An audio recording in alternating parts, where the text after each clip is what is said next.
perlu kita lakukan dalam memaknai tahun baru Hijriah ini. Dalam tahun baru Hijriah ada beberapa makna, beberapa hikmah yang bisa kita ambil pelajaran. Yang pertama adalah tahun baru Hijriah atau peringatan tahun baru Hijriah itu adalah dapat dijadikan tonggak sebagai kebangkitan kita umat Islam dalam menegakkan dan memperjuangkan agama Islam. Sebagaimana kita tahu dalam sejarah bahwa Islam itu bangkit. Yang perlu digarisbawahi adalah Islam itu bangkit setelah Nabi hijrah dari Mekah ke Madinah.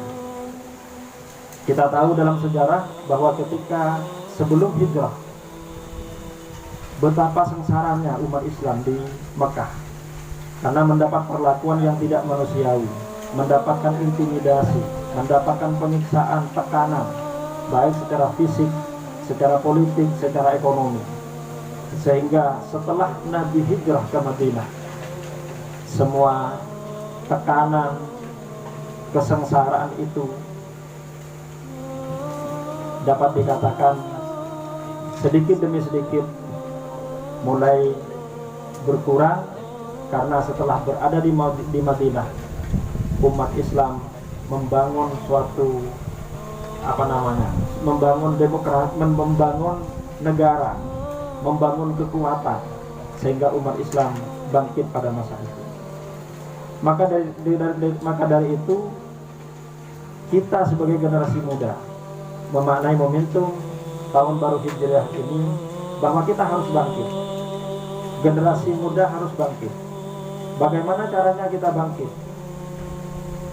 Kita bekali diri kita dengan berbagai macam ilmu pengetahuan, berbagai macam keterampilan, karena dengan ilmu pengetahuan dan keterampilan itu Islam insya Allah di masa yang akan datang akan lebih maju, lebih jaya, dan lebih bermartabat.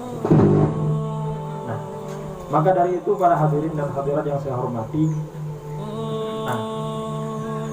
kita sebagai generasi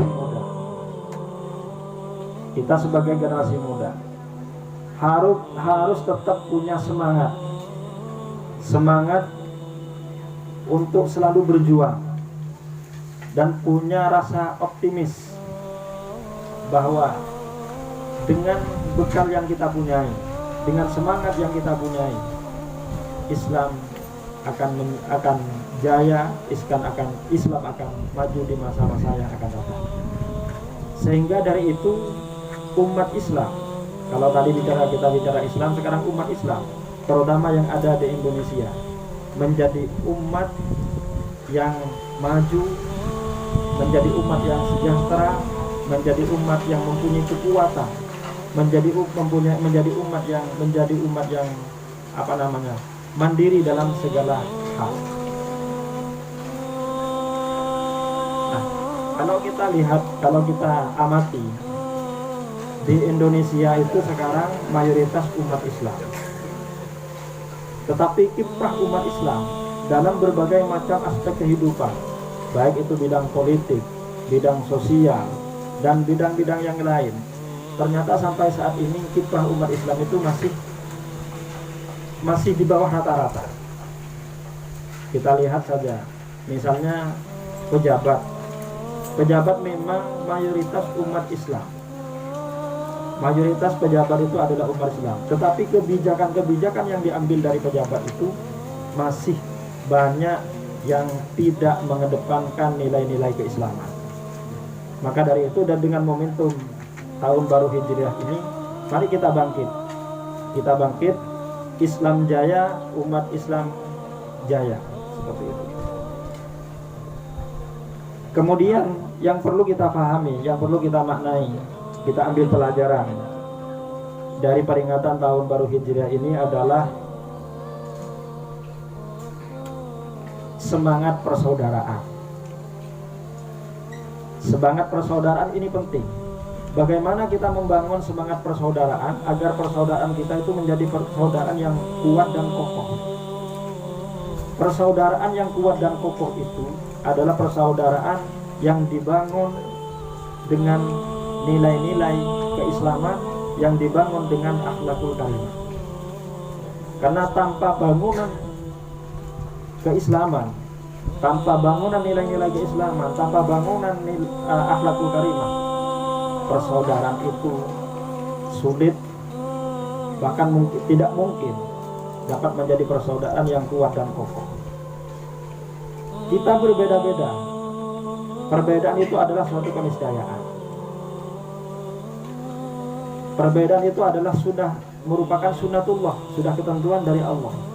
Kita tidak perlu mempermasalahkan perbedaan, karena itu sudah sunnatullah, sudah suatu keniscayaan. Tetapi bagaimana kita membangun perbedaan itu menjadi suatu kesatuan, menjadi suatu kekuatan yang luar biasa, sehingga nantinya ketika sudah terbangun kekuatan yang luar biasa itu, umat Islam lagi-lagi menjadi umat yang maju, menjadi umat yang sejahtera, menjadi umat yang yang bisa membawa rahmatan lil alamin. Kemudian para hadirin yang saya hormati, jadi sekali lagi saya tegaskan, dengan momentum peringatan tahun baru Hijriah, nah ini seperti yang dicontohkan oleh Nabi. Bagaimana Nabi dulu membangun suatu kekuatan itu dimulai dengan membangun suatu persaudaraan. Ketika Nabi hijrah bersama para sahabat, ketika sampai di Madinah, yang dilakukan oleh Nabi pertama kali itu bagaimana membangun persaudaraan antara kaum Muhajirin dengan kaum Ansor.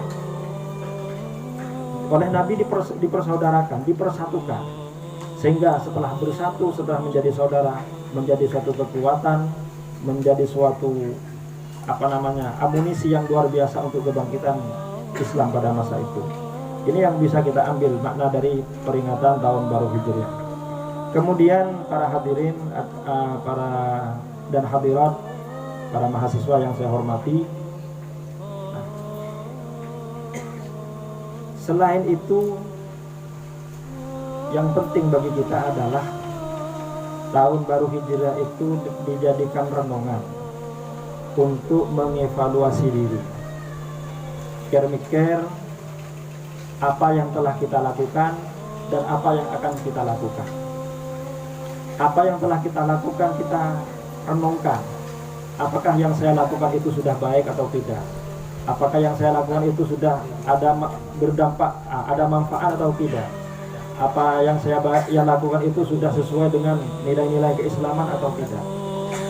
Kita renungkan itu. Nah, dan kemudian setelah itu kita perbaiki di tahun-tahun yang akan datang, baik itu yang berupa sikap, perbuatan, amaliyah, baik itu berupa hubungan dengan Tuhan, hubungan dengan sesama manusia, hubungan dengan masyarakat lingkungan. Kita renungkan itu. Hal itu untuk kita selalu merenung itu memang sudah, selain ini adalah suatu keniscayaan juga, kita harus selalu berenung. Karena kata Nabi, at-tafakkuru sa'atin khairun min ibadati sanatin. Merenung, tafakkur satu saat, 1 jam kita tafakkur, itu lebih baik daripada ibadah 1 tahun. Dalam Al-Quran juga Allah berfirman, wal tandur nafsun ma qaddamat liwat. Hendaklah kalian itu merenung,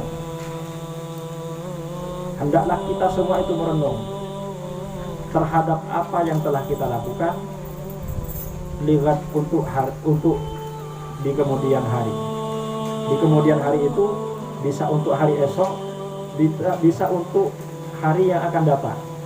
Hari esok itu adalah ya di dunia, kalau yang akan datang itu hari di akhirat. Kita renungkan itu, kita renungkan, pikir, kita renungkan. Jadi sebenarnya alangkah baiknya ketika kita memperingati tahun baru Hijriah itu kita merenung sesaat, mikir apa dek remah kok ya, tentang ibadah dek remah, tentang kelakuan dek remah, yang kemudian untuk diperbaiki di masa-masa yang akan datang.